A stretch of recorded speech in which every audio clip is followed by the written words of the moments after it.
Good morning. With the help of Hashem, we are learning Yerushalmi Shvi's Perek Gimel, Halacha Dalid and Halacha Hey. We are learning today Daf Chav Gimel. We left off on Daf Chav Gimel, Amid Aleph Mamish on top of the Amid. And let us quickly review our topic, which is removing stones from a field on the Shvi'is year. Now, to prepare the field on the Shvi'is year by removing rocks, making it easier to plant, to plow and to plant, that is prohibited midrabana. However, if the person's kavana, the person's intent, he's removing the rocks because he wants the rocks, then me'ikar adin, there is no violation, not even midrabanan, but there still is a marasayin, that a person who's observing might think that he's removing the rocks in order to prepare the field for planting. And for that, the Mishnah gave two rules in Halacha Dalet, that if you have a stone quarry, if 27 stones, if the stone needed to make 27 stones or more was already exposed pre-Shvi'is, that will be one scenario in where it's clear to the observer that that the owner who's removing stones on Shvi'is is simply removing stones from a stone quarry. If a person has a stone fence, and the Mishnah gave two prerequisites. Number one, it has the minimum height of 10 tvachim. Number two, in this stone fence, 10 of them or more, 10 stones in the fence or more are so heavy that one person cannot carry it on his own. All of this leads the observer to conclude that the person cannot be doing all of that work, removing such an important structure, only to clear some ground underneath it for planting. Makes more sense that the person needs the stones. These were the two general rules we learned in the Mishnah. The Gemara today on Daf Chav Gimel will relate our Mishnah in Shvi'is to a din, to a Mishnah that we find in Masechtas Ahalois, and we'll see how they are co-related. And then we're going to go on and we're going to just focus on back in our Masechtas Shvi'is and Halacha Dalid, that when you have a wall that doesn't meet the minimum requirement, again, of 10 tvachim high, and in this wall you have at least 10 stones that are masoi shnei b'nei adam, so then the Mishnah says that then to remove stones from not such a chashuv structure, it's going to be like the law of a machtzev, like the law of a quarry. And then the Mishnah says something that the Mishnah never said explicitly when it spoke about the quarry, which is that even when you could remove the stones, you have to leave at least one tefach height of stone on the ground itself. All of that to make it even clearer that you're not preparing the ground for planting. You're leaving something on the ground. That's what we have in the Mishnah. And the Gemara is going to bring a brayso that will elaborate on this detail that we just mentioned, that even by the machtzev or on a wall that doesn't have the requirements of the Mishnah, you have to leave this one tefach stones from the ground. That will be the sugya of Halacha Dalet. We're going to start today on Chav Gimel Amid Beis, Halacha Hey. Halacha Hey will continue to speak about stones or rocks being removed from a field. However, in our Mishnah, we're going to have two new halachas in which we will be more lenient. Number one, that if you have rocks that are found within the ground, but they are not stuck to the ground firmly, as is the stone from which you make this quarry. So by the very fact that it's not so stuck in the ground, so the requirement of Halacha Dalid, you can only remove stones from it if it has already exposed pre-Shvi'is, the amount for 27 stones is not applicable. We'll be more lenient. We will also be speaking about stones that became exposed by themselves. Guys, unlike the machtzev, like we mentioned when we learned Halacha Dalid, that needs a person or people to expose them. In other words, when the stones are exposed by themselves, if they get exposed by themselves, or if they're not so firmly attached, connected to the ground, we will be more lenient. There'll be other prerequisites to address Maras Ayin, a lot more lenient. And the Nekuda will be, as we will speak out when we learn the Sugya, that what we do not want is for the observer to think that the owner now changed his mind. Like you had a wall, that means that the area under the wall was designated for the wall. And if Taka, the person will say, you know what, I don't need a wall, I would rather have another foot to plant, that's not good. That gives the Maras Ayin that you are clearing the wall in order to get the place to prepare it for planting. And we have to avoid that. Wherever there is less possibility for an observer to think that the owner changed his mind, as long as the observer somehow sees from the outset, this is the kavanah, the guy needs stones, that makes us allow more, we are allowed to be more lenient. And similarly, the Mishnah will speak about if you have these little pebbles that are spread out over the field. Again, the question is whether you can remove them on Shvius or not. So in these scenarios, as we will see, the Mishnah will be indeed more lenient. There'll always be a need to address Maras Ayin, but we won't have to have all of those high prerequisites of Halacha Dalid. And coming back over here, which is Aleph, by the Machtzeif, the stones are firmly attached to the ground, and they're covered. That if you don't have a certain amount exposed, then you're not allowed to remove it on Shvius, Maras Ayin. And again, if you have a wall, if it doesn't have the minimum prerequisites of the height and of the weight, then you can only remove it, but you cannot remove it all the way down to the ground. You'll have to leave 1 tefach height of stone. Okay, now Daf Chav Gimel Amadal all the way on the top. Right, the Gemara is going back to the Mishnah by the Geder. Geder sheyesh boy eser avonim. Like we mentioned, two things: the height of 10 tefachim, and from the wall, 10 of the stones or more are so heavy that one person by himself cannot remove it. That type of structure is allowed to be dismantled. There is no Maras Ayin issue. So now the Gemara says, hold on a second. I want to chop what's going on over here. And there's going to appear to be a contradiction. Tamon Taninon in Mesechtes Ohalois. We have a Mishnah. Now the Mishnah is speaking about a whole different topic. We're speaking about Tumas oil. So one of the ways that Tumas oil works is that if you have a Kazayis Min Ames that is under a roof, anything else that's under the roof that's susceptible to becoming Tameh indeed acquires Tumah under that roof. Now, generally, there is a minimum width of a roof, and that is of 1 tefach. What's going to happen? That it was common, and it is common until today in the fancier houses, that outdoors, right above the doorway, sometimes you have these little protrusions. Let's call them a ledge. And these ledges are either there for decoration, or the ledge is there for other purposes, as we'll see in a moment. But you have these little ledges that protrude further out from the house. What's going to happen if you have, let's say, a kazayis min hameis chevra under that ziz, under that protrusion? The protrusion is not aligned with the ceiling of the house. The protrusion is above the doorway. We'll see how high above. There is a limit to that. The question is, do we say that it's considered part of the house? And if there is a kazayis min ameis under that ziz, under that ledge, so everything in the house becomes tamei. So the Mishnah differentiates between one type of ledge and the other, and let's read it inside.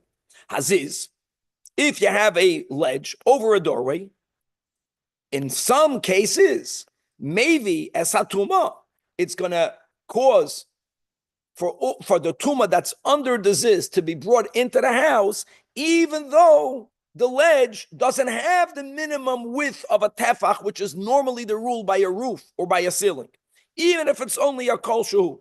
In other words, that what are we saying? We are saying that the ziz, just to make it clear, is a type of ziz that has certain decorations, paintings, carvings underneath it. And that's what's key over here. Meaning that the reason why they have this is in order to add some decoration when you go into the house. So when a guy's walking through the doorway, if he were to look up, he would see some beautiful ziz protruding. Since it's made to decorate the entrance, it's considered part of the house. The ceiling, the roof in the house has a tefach. So you have a roof of a tefach. The ziz is simply an extension of it. So therefore, it's part of the home, and therefore it's maybe esatuma, even though it's b'chal shehu. In contrast, a type of ledge that the Mishnah calls a gizra. The gizra doesn't have any work done underneath it. So when you walk in or walk out of the house and you look up and you see something pretty. No, if I cared. The part that's over the person's head is left plain. The gizra was made for you to be able to put something on top of it. So it wasn't made for it to be an oil over you. It was made to be some sort of storage, additional storage space where you can put so that you would flatten it above. That's the gizra. And guvlis, there's different opinions. A guvlis also has some type of work done on this ledge, but like the gizra, it's not meant, all right, to service. Let me word it that way. That which goes underneath it, servicing can even mean for yoifi, for beauty, for decor, but it's meant to service something that will be put on top of it or on the sides of it. That's not considered the hemshech of the house. And therefore, that gizra or guvlis follows the rule that only if it has a poiseach tefach, only if it has the width of a tefach, is it considered an oil. And taka, by the way, if it has a width of a tefach, even though the tuma's under this gizra, and I'm inside the house, we don't say the gizra is a separate oil. There we do say that if something is under the gizra, some tuma, k'zais ben ameis, it will impart tuma to everything under the ceiling in the home. But it has to have the poiseach tefach. Okay, so that part of the Mishnah really has nothing to do with our Mishnah. Nothing to do. However, there is a continuation from that Mishnah. And the way the Gemara here in the Yerushalmi goes to the Hemshech HaMishnah is that for some reason it quotes a statement of an Amayra that will now bring the next clause in the Mishnah. And Amar Rabbi Barba, want you to know, this is a whole different topic. Zeh, the Girsa we're going to read. Zeh shuhu mikabel nidmach mechaveiroi. Let's say a person who contracted another. Reuven makes a deal with Shimon. You, Shimon, you will build for me a row of building stones. And Shimon, and they made an agreement. What they never specified is the height of a row. In other words, when you are building with stones, obviously, if you're living at a time that there's mamish no standard, we're not talking about that. In the times of Chazal, there was a standard height of the stones. So when you make rows, it was common that people would say, I'm hiring you to make for me 3 rows, 2 rows, 1 row, 10 rows. Even though they never specified the height of a row of the stones that are being used in the row, says Rab Chia, I'll tell you, there is a standard. Every row, in other words, the height of the stones being used in this building has to have 4 tfachim. And what is that? What's the 4 tfachim? So it's interesting how Rab Chia Barva, right, the Amayda says, Kedei Makim, and that's the standard space. Standard means that there are other areas in halacha in which we see the chashivus of dalid tfachim. As one example, Rishus HaYachid b'Shabbos, just one example. As another example, that how much invalid schach is needed to invalidate the whole sukkah if you have 4 tfachim or more. Remember those dinim? If you have a vacuum, empty space, it's only 3 tfachim. But if you have schach psula, 4 tfachim, and on and on and on and on. In other words, there is, in many areas of halacha, the standard of 4 tfachim. That's all what the words kedei makkah means. That's what we already know from elsewhere. That's called a makkah. Now, where did he get in the laws of contracts, that if you hire a person and you don't specify the height, where do we know that the standard height of stones for building has to be 4 tfachim? So Amar Rabbi Yosi, when Rabbi Yosi heard the statement of Rabbi Chia Barva, he says, I know where he got it from the Mishnah that we just began to quote. Now, why the Gemara brings the Reisha, I don't know, but it's going to be from the next part. Masnisa Amra Kain, yeah, Rabbi Chia is right. Because after, you get why, to explain, it gives you the context. Because now he continues to quote from that Mishnah in Ahalois, says the Mishnah, Ubame Amru Haziz Mevi Esatuma, even though it's B'chol Shuhum. In other words, as we explained, because since this ledge is planed and it's shaped or it's painted, it has stuff on the underbelly of it. Evidently, it's made not as a storage over, but it's made for the people walking under it for beauty. That's where we say it's so connected to the house, it doesn't even have to have it. Doesn't need to have the tefach because the house has the tefach. That's only beziz shu gavoya min pesach shloisha nidbachim. It's only, the Mishnah says, if the ziz is max the height of 3 rows of building stones or less over the mashkoif, over the top of the door. And the Mishnah says, and how tall is that? That has to be within. The Mishnah says, Shnei Maser Tefach. Clear. When the Mishnah is speaking, in other words, guys, we have this din in a menorah, we have the din tak in a sukkah. Certain things, if they are too high up, people don't look that high up. You can't say that the ledge was made to beautify the entranceway if the ledge is placed more than 12 tvachim above the mashkoif. People don't look up when they walk into a house. They look straight. Elamah, if something is within the 12 tvachim, they're going to see it automatically. Okay, so that's gavaldik. So the if it's more than 12 tvachim, so it does not cause tuma. Unless it itself has the width of a tefach. Okay. Very good. But what do we see over there?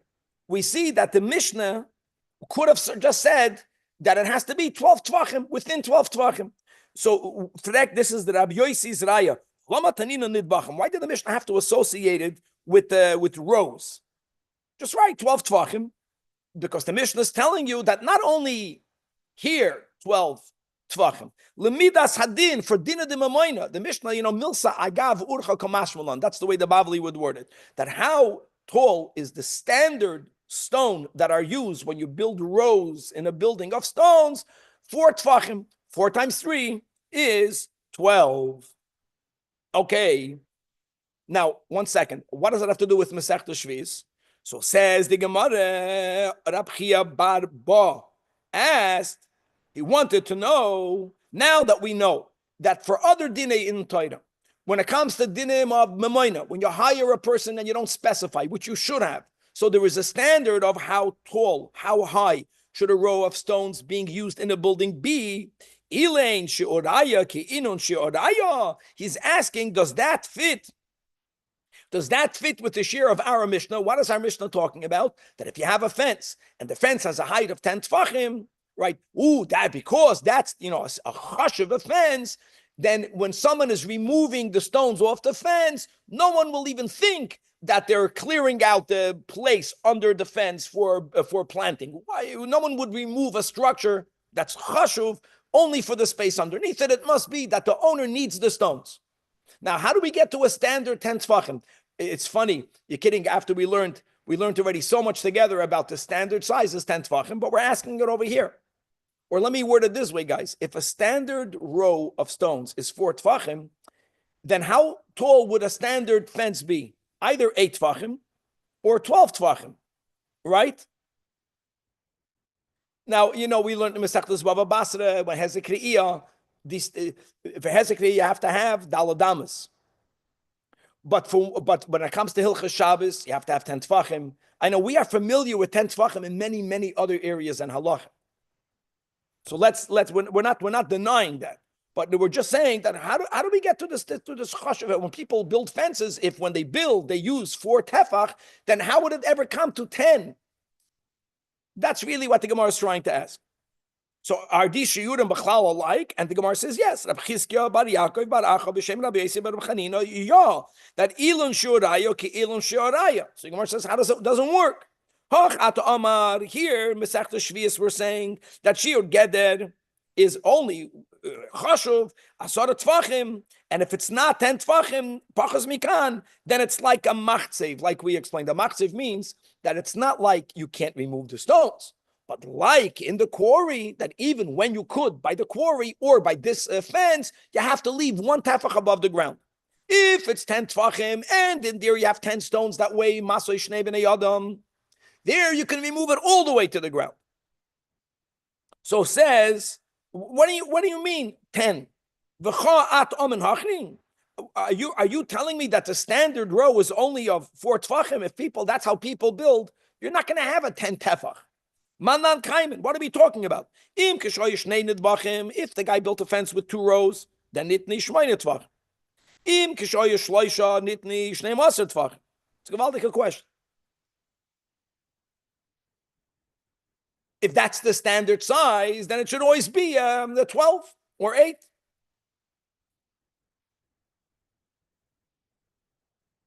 Okay. So Rabbi Yossi gives us a gewaldige answer. You have to know how to build. It's like a Metzias thing. Guys, when you have stones, the average height of the stones in the times of Chazal was 4 tvachim. However, when you put the stone on the ground, there is no need to chisel out the base. The stones, even though they're naturally not perfectly straight, they rest properly on the ground. Same thing is the top of the top row of the stones don't have to be chiseled out because you're not putting anything on top of it. But the 2 places, right? If you have 3 rows of stones, so there are 2 makan panois, and every time you have a stone on top of a stone, for them to sit properly, you have to chisel out, you have to flatten out, you have to make it perfectly smooth. When you make a stone perfectly smooth, you are taking away a half a tefach. So a half a tefach and a half a tefach is 1 tefach. Then in between the other row, I know I'm going milmailo lamata, half a tefach, another tefach. So the standard row were 3. Every height is taka 4. But when you build a wall, because of this chiseling out, which is commonly done, the 12 tvachim goes down to 10 tvachim. It's very pashut. Amar Rabbi Yossi, say chatzi tefach l'sisois mikan. Yeah, you have to subtract. You have to take away the half a tefach for the chiseling, for the smoothing. Mikan means from, again, you have 3 rows, so you have 2 in-betweens, and the 2 in-betweens, each in-between, you have to both smooth out the rocks in the bottom that are the base, and the rocks on the top that the bottom touches the top. V'chatzi tefach l'sisois mikan. That's for one of the makim panuis. You have 3 rows, you have 2 such places. V'chein lechavre. So it comes out, nimsa, shloisha nidbachim. You would have had 12 before this chiseling out. But now that you have to flatten it out, now you have to smooth it out, the standard height was 10 tvachim. Okay. Whoever's in building is saying, yeah. No, you're not in building, you don't chap, you don't know these steps. You don't know what needs to happen. So when I hire you without specifying, and I say, build me a wall of 3 rows, it's not a contradiction to say that the worker who is laying out the money, he has to buy stones that begin with 4 tfachim, but when he's actually going to deliver the wall is only going to have 10. Okay, let's go right. Now we're continuing to learn about the din of the fence in halacha dalet.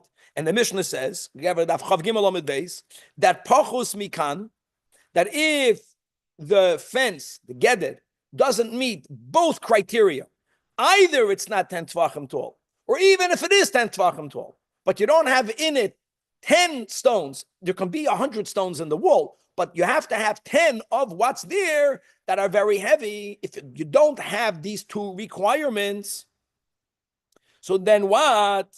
Einoi, really, it won't have the din of a geder, nor will it have a din of a machzev. What does that mean? Even though the Mishnah says that it becomes like a machzev, no, yes and no. Becoming like a machzev in the Mishnah only means that when you remove the stones, like by a quarry, when you are allowed to remove the stones, you can't go all the way down to the ground. You have to leave 1 tefach of stone on the ground. But it's not mamish like a machzev, because by a machzev, we learned in the Mishnah that if it doesn't have that amount from which you can make 27 stones, you can't do anything. So even though the Mishnah says that in Pachas Mikain, and it's like a machzev, it's only like a machzev that when you remove it, you have to leave a stone on the ground. But it won't have a din of a gader, because the gader of the Mishnah, when you have the 2 requirements, the 2 criteria, then you can remove all of the stones. It's not like a machzev. A machzev has the chumrah that if it doesn't have that minimum amount exposed, you can't touch any stones. This fence, you could remove, Elamai, you can't go all the way to the ground. So it's really it's in between. That's the meaning of the Mishnah. And what's amazing is that Rabbeinu HaKadosh never spoke out in the Reisha of the Mishnah that by a machzev that has this 27 stones exposed, you have to leave a tefach. He never said that. So only when you learn the Seifa, the second case in the Mishnah, the din of the Geder, do you chap what he's saying, the din of a machzev. Now we're going to quote a Braisa, and there's going to be two ways of applying this Braisa. Machlokes is how to apply the Braisa. Funny, we learned in a Braisa, Omar Rabbi Yuda, the Tana Rabbi Yuda says, that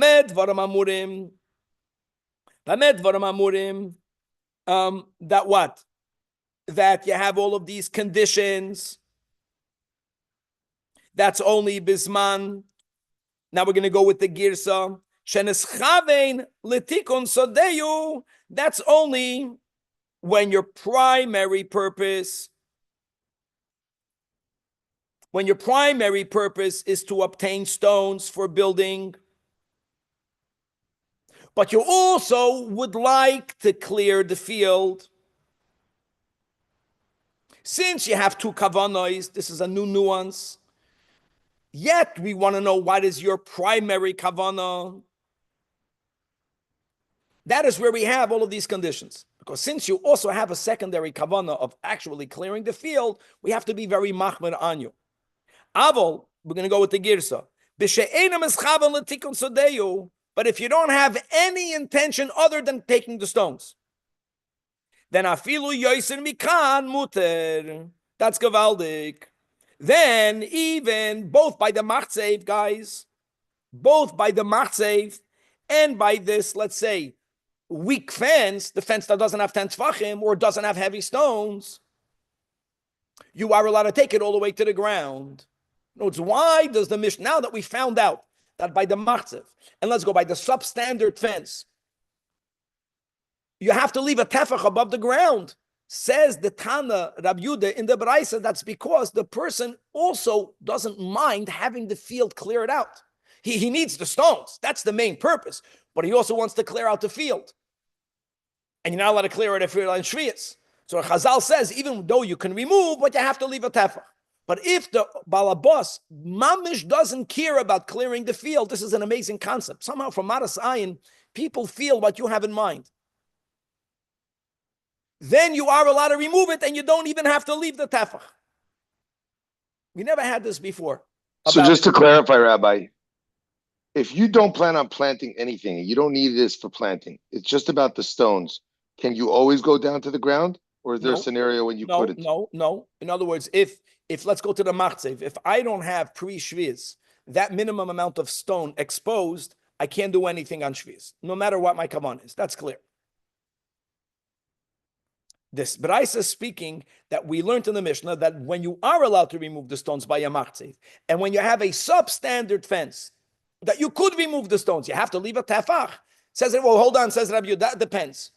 If you have the main intent for the stones, but you don't mind, you are aware of the fact that this happens to work out good for me. Now I have it clear. I'm not going to plant on Shvius. I'm going to plant on the 8th year, but I'm happy. When you have that, you have to leave a tefach. And next year, take out the last tefach. You're getting what you want now. You're allowed to do it. Marasai and leave a tefach. Says Rabbi Yuda, if you don't care, then it's not about you won't end up using it. You're not thinking about the field. You have a building project. You need every ounce of stone. You need the stones. You need the raw material. You're not focused at all about the fact that it's also beneficial. If that's b'chlal not in your kavana, you can go all the way to the ground. This is a mystical Gemara. The Gemara is basically saying that other people can sense, even when you have a primary, it's like all of us, we always have side benefits. There's always a shaloi l'shma. The shaloi l'shma ruins it. But primarily, I'm doing the mitzvah l'shem shamayim. It doesn't hurt. I'm getting a benefit. You have to put a boundary on that. That's one opinion. Excuse me, not a Moiraim. Omar Rabban Shimon ben Gamliel. No, he disagrees. And he says, mamish the opposite. That leaving a tefach resolves the marasayin. Leaving a tefach resolves the marasayin. That's only bisman shaloi nischaven l'tikon sadeu. That's if you have no other intention at all. You only need the stones. Even there, Chazal says, it's a substandard fence. It's a machzev. It's taka machzev. If people see it's a quarry, but still, there is where you have to leave a tefach. But if you have any other intent, not primary intent, l'tikun sadeu is asan midrabanan. Your intent is for the stones, but you're telling yourself it doesn't hurt.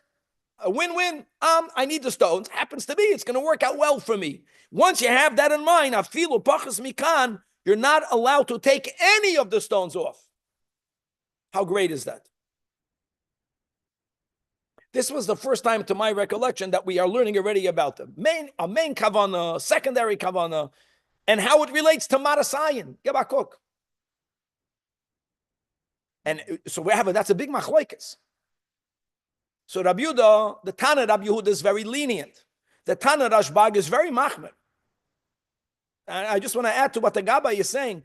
It's very difficult to find a person that won't have the secondary intent. It's very difficult to find such a person.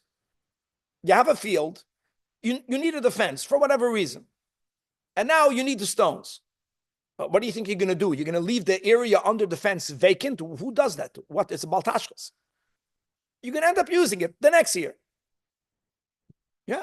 What's in my mind when I'm taking off the stones? The moment I have that in my mind, according to Rabbi Shimon Gamliel, I can't touch it. Because it will not address the marasayin, because the other person will know that it looks like. They know it's going to feel to them that it's about clearing the field. Happens to be that we paskin like the lenient opinion. That's the conclusion. So the difference is whether you're not allowed to do it at all, or whether you're allowed to do it, but you have to leave one tefach on the bottom. That's right. And more than that. And according to Rabbi Yehuda, if you have no other intent other than the stones, then you don't even have to leave a tefach. But it's not so simple. You only don't have to leave a tefach, Danny, by the machtzev, if there was already the amount of 27 stones exposed. I'm just going to throw this out there. I think Rashbag is saying that you're only allowed to clear out a fence if you're replacing it with a new fence. Because then for sure you're not using it for any other, you're not doing it for the land, right? Uh-huh. You have a wall that's kind of like, I can go with that. In other words, that's what I was saying. Why would you not want to do it? Because then you really don't need it for anything else. But if you're clearing it to have empty space, eventually you're going to use the land. But it's about kavana, shaloin eschaven. In other words, I'm going with what you're saying, but it's about what is my kavana right now. And Amar Rabbi says, Rabbi da moira that hoide Rabbi Yaseh kidoin tanya lekula. It's amazing. It didn't even quote Rabbi Yehuda. Maybe they didn't have a certainty who was the author of the first brisa, but he paskined like the brisa that goes leniently, which we have at Rabbi Yehuda, that if you have no kavana of anything other than removing the stones, you go all the way to the ground. When did our Mishnah say you have to leave a tefach in the two cases that I mentioned, by the machzev that has the 27 stones exposed, by the weak non-chashav geder? When do you have to leave a tefach is only if you also want to use the land later. If that's off the agenda, then you can take it all the way down to the ground. By the way, I'm just curious. Is anybody bothered by like this leaving a tefach when each row is 4 tefachim? How that works? They would have to break it in half. Very good. They would have to. Very good. It just says that it's height of 4 tefachim, or after it's chiseled, whatever it is. Yeah. Because the bottom one only has it's 3.5. Split the rocks in half or whatever. Split the rocks in half. Yeah. That's a good point. You have kalim that do that. The same kalim that they use to chisel, they can chisel it off the ground. They're doing it from out of sign. They're inconveniencing themselves from out of sign. Okay. By the way, I know we've learned in Gemara in general about the size of bricks within the Rambam also. That's in Bava Basra. The first right, where it's 1 tefach by a tefach and a half, and so over there we only have 3 tefachim, and that's a very good observation point. To my recollection, we didn't have 4 tefachim. What we did have, we had 3 tefachim. 3 tefachim fits, Danny, because if you begin with 4 tefach, and if you chisel the top and chisel the bottom, then you're left with 3 tefachim. The middle row has 3 tefachim. The oriyach, and then half of that. No, I take it back everything that I'm saying.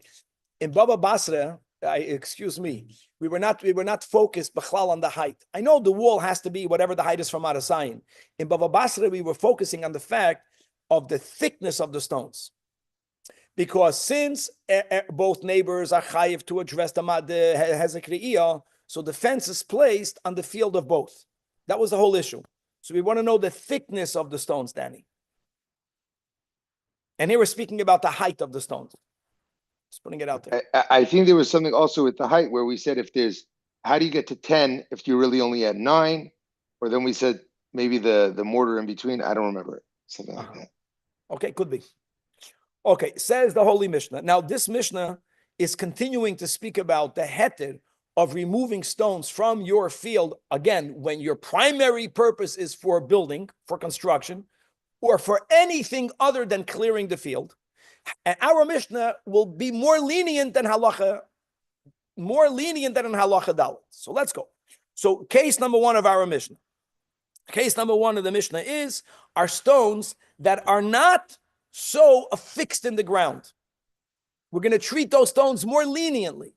The words of the Mishnah is avanim shezi az aton hamachresha. Literally, the taicha is stones that were already dislodged because of the plowing that happened in the 6th year. Mashma, literally, the Mishnah is speaking about stones that from the beginning of the Shemitah year, they are already loose.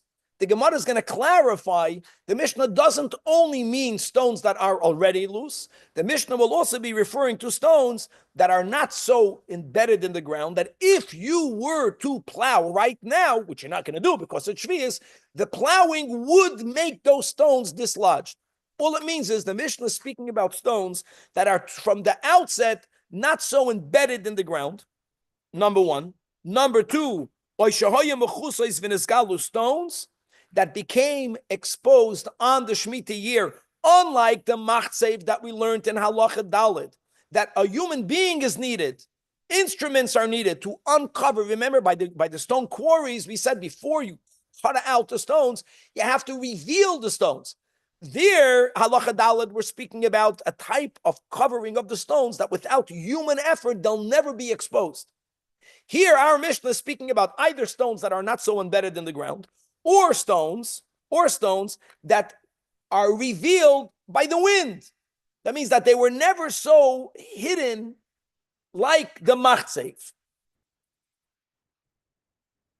Here also, number 1, if your intent is primarily to clear the field, it's prohibited midrabanan. That doesn't change.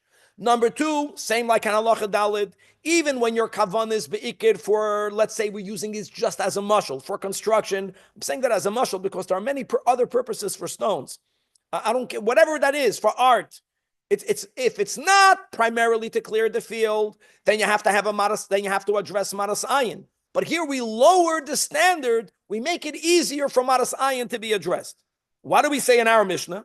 That in yesh behem shtayin, that if in your field, from the many stones that you are removing, you have 2 or more. But here you don't need 10, you only need 2.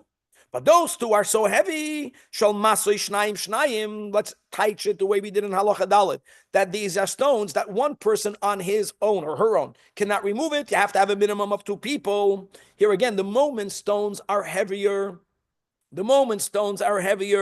it already gives more credence to that. Is it worth the work to clear the field? So much work. So don't plant under that stone. I know that people will say, what are you talking about? I want to have the whole field. I know that. But the heavier the stone, the better it is.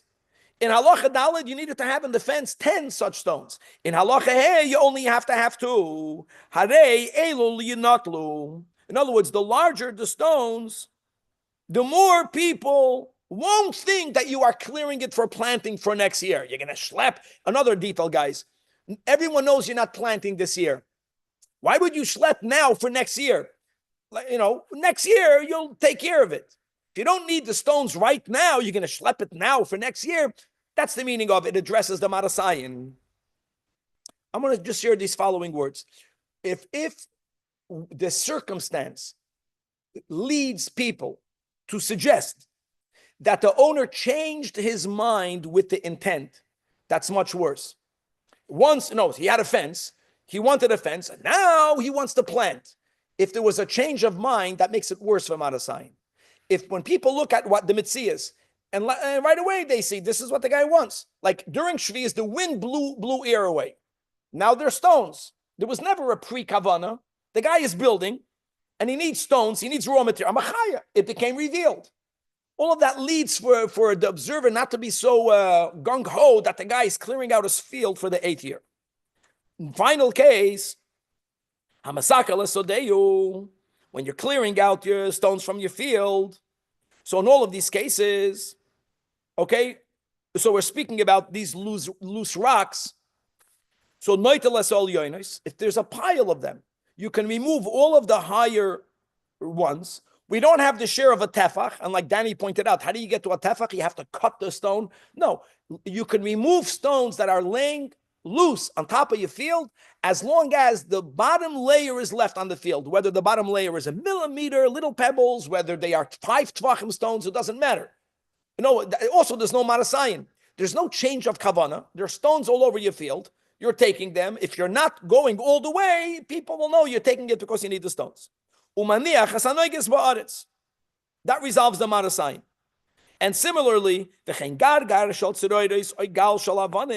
have a pile of pebble or a heap of stones, these are smaller stones than the ones we spoke about before. And there's a chiddush because the smaller the stone, right, Vlad, the less they're used in building. When you build, you want a chaticha haroy lischabet. So the Mishnah is being mechadish, even if the stones that are lying loose are not starke avanim. They're little. They're almost insignificant. If people don't build out of it, people use it as a fill-in. Still, there's a chiddush. Doesn't matter. As long as you leave that which is on the ground, and that resolves the marasayin. And furthermore, you can remove them completely. So if I have a pile of loose stones, I don't have to leave the maniach. I only have to leave the stones that are touching the earth. But if what's touching the ground is a stone. Even if the ground is not a stone, the ground is straw. Straw is mamish garnish. If it's not touching the ground, I can take it all down. So the Mishnah spoke about stones that are not embedded, stones that became revealed during. There you have to have the shnayim.